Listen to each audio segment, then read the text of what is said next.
कभी किसी पक्षी को घोंसले की नींव बनाते देखा है?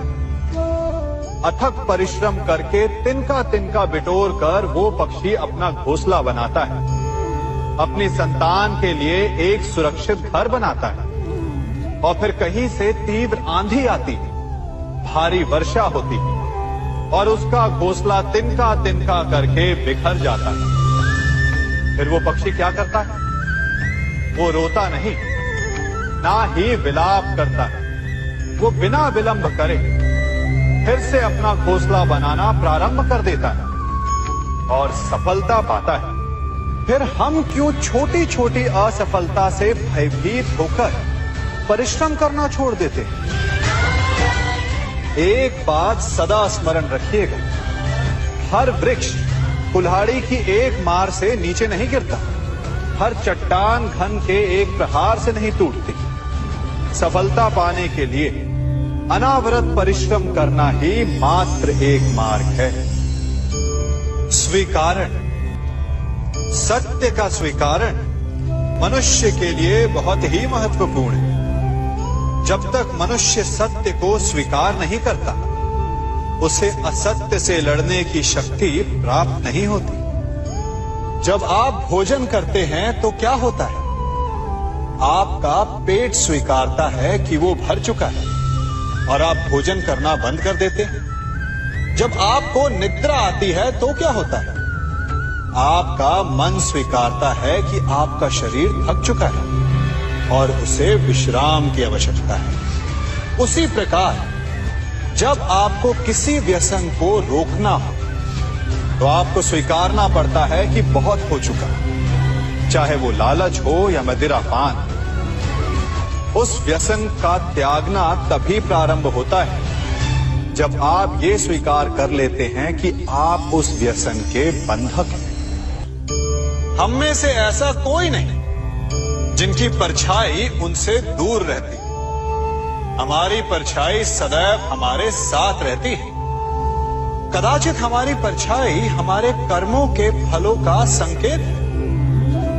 कदाचित इसी कारण कई बार हमें अपनी परछाई से भय भी लगता है, परंतु इस भय से निवारण पाने का एक साधन अवश्य है।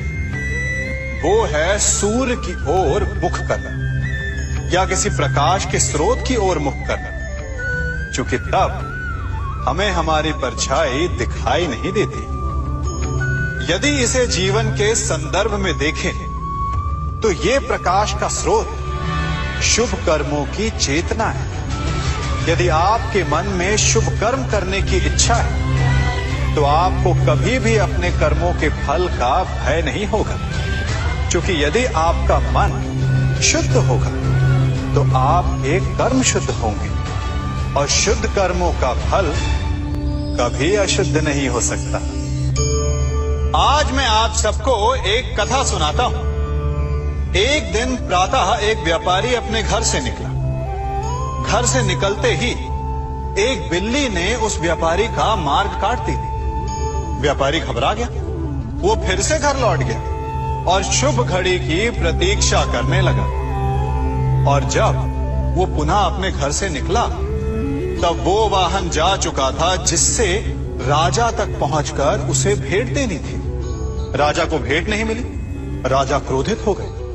राजा ने उस व्यापारी का व्यापार बंद करवा दिया। इस कारण व्यापारी क्रोधित होकर घर पर अपनी पत्नी से लड़ बैठा। पत्नी अपने बच्चों समेत मैके वापस चली गई और उस व्यापारी के जीवन में यदि कुछ रह गया था तो केवल अंधकार। और इन सब का कारण वो उस बिल्ली को मानता रहा जिसने उसका मार्ग काटा था। ऐसा ही एक दूसरा व्यापारी राजा को भेंट देने निकला और उस व्यापारी का मार्ग भी एक बिल्ली ने काट दिया। वो व्यापारी तनिक घबराया, परंतु उसने आगे बढ़ना अधिक उचित समझा। राजा तक वो समय पर पहुंचा।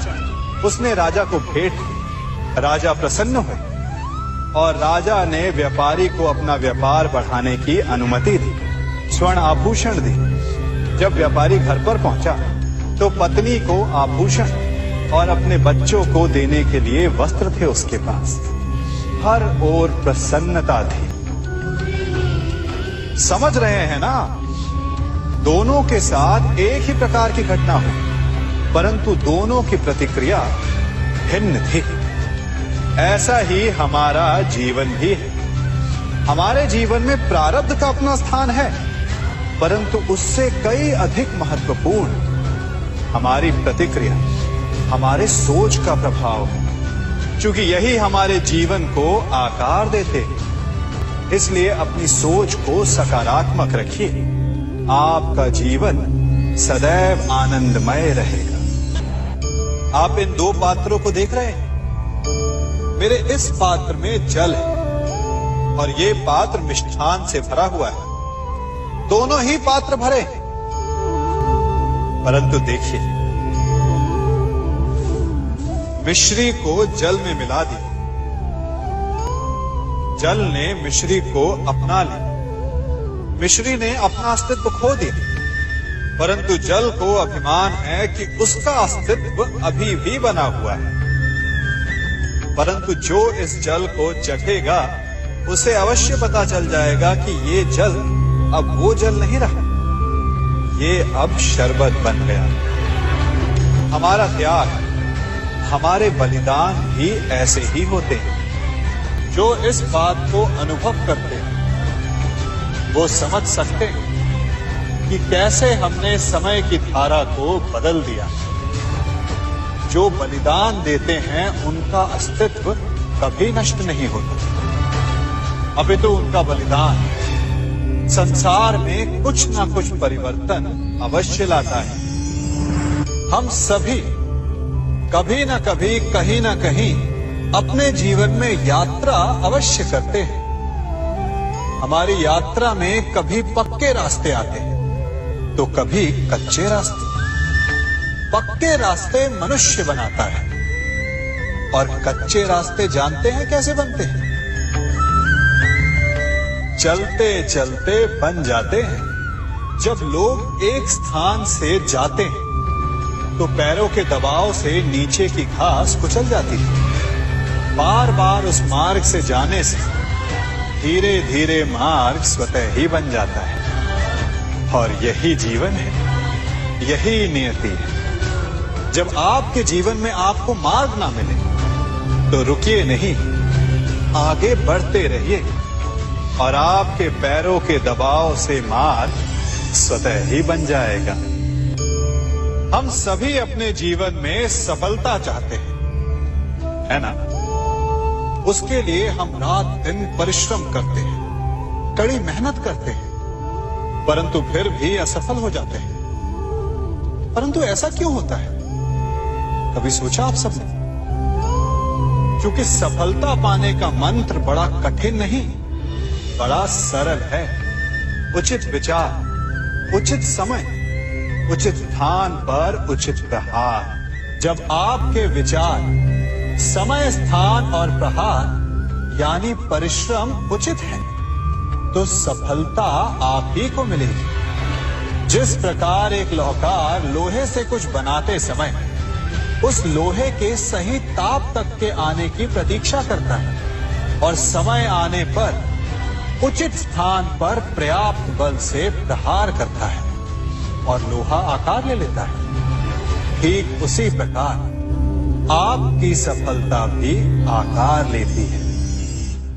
हम सभी को अपने जीवन में कभी ना कभी निराशा मिलती है, असफलता मिलती है और अधिकतर लोग इसके पश्चात भाग्य का रोना लेकर बैठ जाते हैं। कुछ कहते हैं कि जिस स्थान पर मैं हूं उससे कई ऊंचे स्थान पर होने के योग्य था, परंतु नहीं जा पाया। किसी को पीड़ा है कि उसे जो मिलना चाहिए था वो उसे नहीं मिला। भाग्य ही बुरा था। भाग्य क्या होता है? भाग्य वन में खिला पुष्प देवताओं को चढ़ाया जाएगा, या किसी सुंदरी की वेणी में वो सजेगा, या फिर उसे कुचलकर उत्पाद बना दिया जाएगा। ये सब एक पुष्प के नियंत्रण में नहीं होता, परंतु जब तक उस पुष्प का अस्तित्व है सुगंध बिखेरना उसके वश में अवश्य है। परंतु भाग्य हमारे वश में नहीं, और जो हमारे वश में नहीं उसके लिए दुखी होने से क्या होगा। कर्म पर वश है, वो कीजिए और धीरे धीरे भाग्य आपके वश में आ जाएगा, क्योंकि कर्म ही प्रधान है। सम्मान। मनुष्य के जीवन में सम्मान का बहुत अधिक महत्व है। वो उसे अपने हृदय, अपने मन से जोड़कर रखता है। कदाचित इसीलिए हम शत्रु के सम्मान पर चोट पहुंचाते हैं, ताकि उसे पीड़ा पहुंचाई जा सके।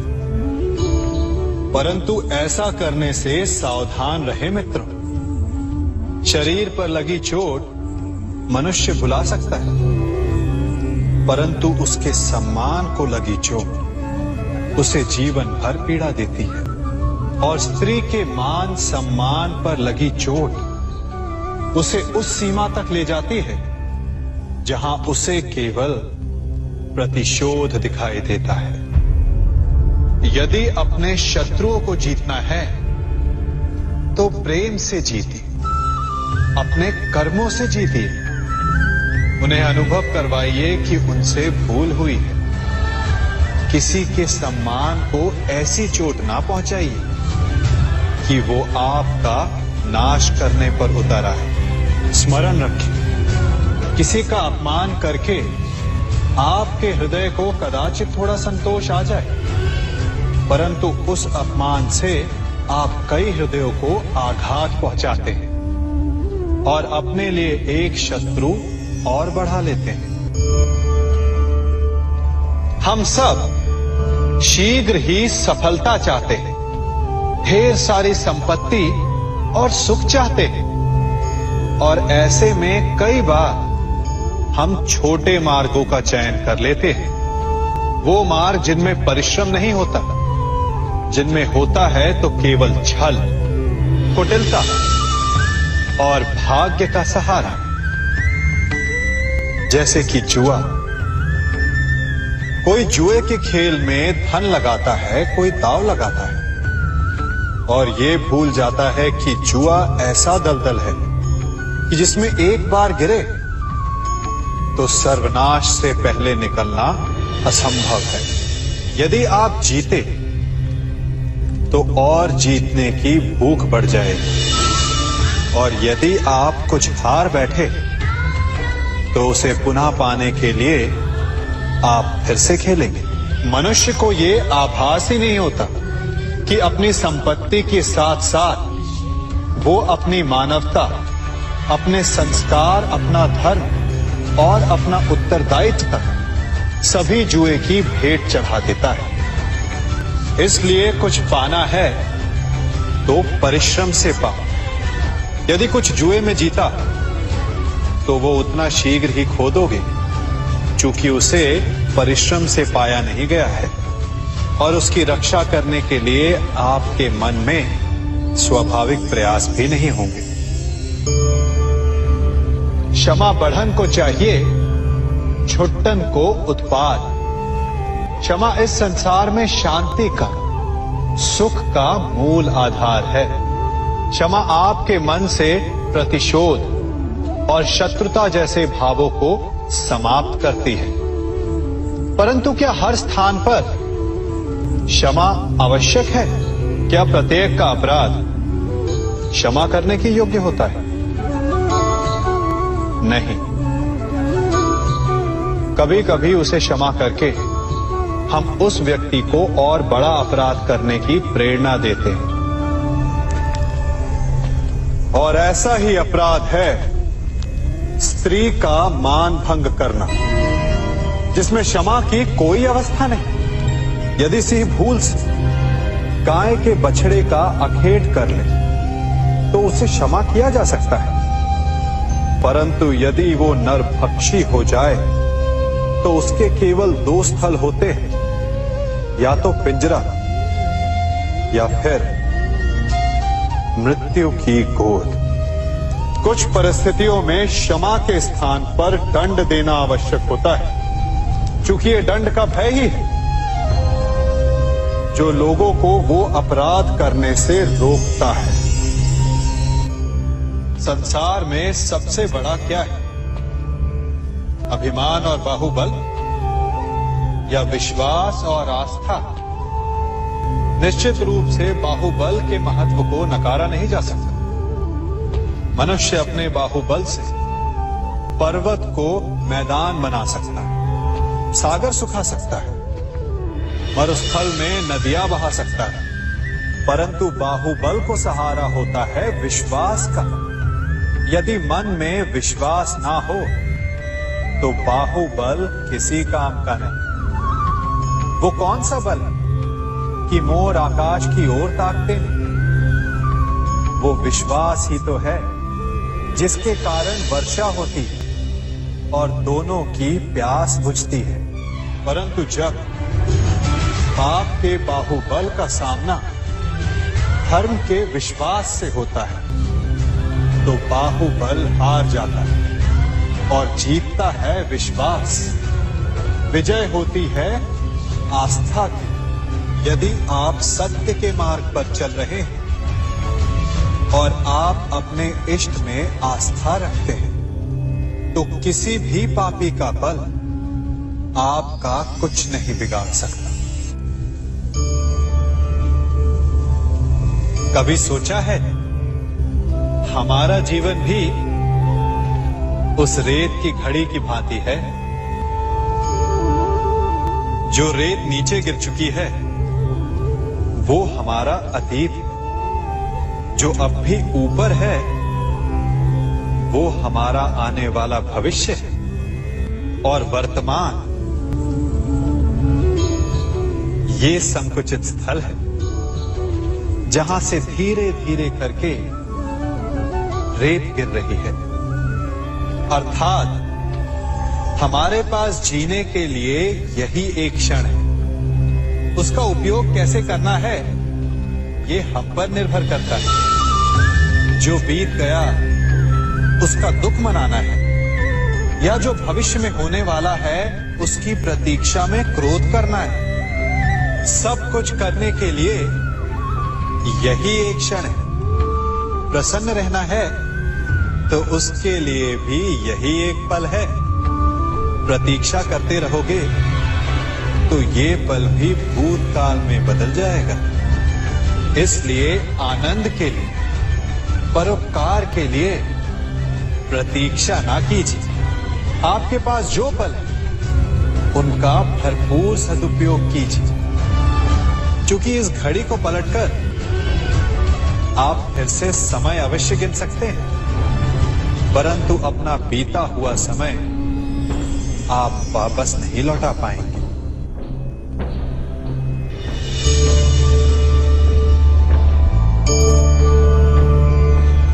मनुष्य के जीवन में संतान का बहुत महत्व है। उस संतान के लिए वो कितने कष्ट सहता है, उसे पालता है, पोसता है, और यदि यही संतान संताप का कारण बन जाए तो क्या ये उसका दोष है? अधिकतर ये दोष हमारे लालन पालन का होता है।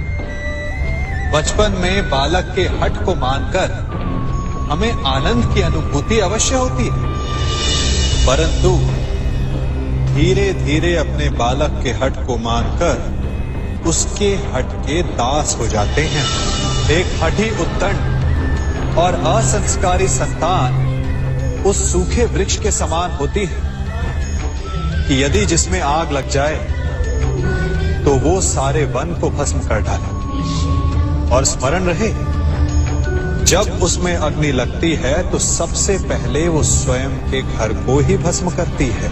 इसलिए जब आवश्यकता हो तो अपनी संतान के हठ का विरोध करें, उसे रोके, क्योंकि यदि समय रहते ऐसा ना किया गया तो भविष्य में इस समस्या के परिणाम गंभीर हो सकते हैं। प्रतिज्ञा, वचन, ये सब मनुष्य ने समाज को सही दिशा में रखने के लिए बनाए हैं। वो मनुष्य ही क्या जिसके जीवन में नियम ना हो, जिनका वो पालन ना करे, परंतु समय के साथ चलने के लिए नियमों को बदलना भी आवश्यक होता है, क्योंकि ये आज का समय ही तो है जो बीत जाने के पश्चात इतिहास बन जाएगा। यदि आवश्यकता पड़ने पर नियम और प्रतिज्ञा भंग ना की जाए, समय की मांग के अनुरूप अपनी प्रतिक्रिया ना बदली जाए,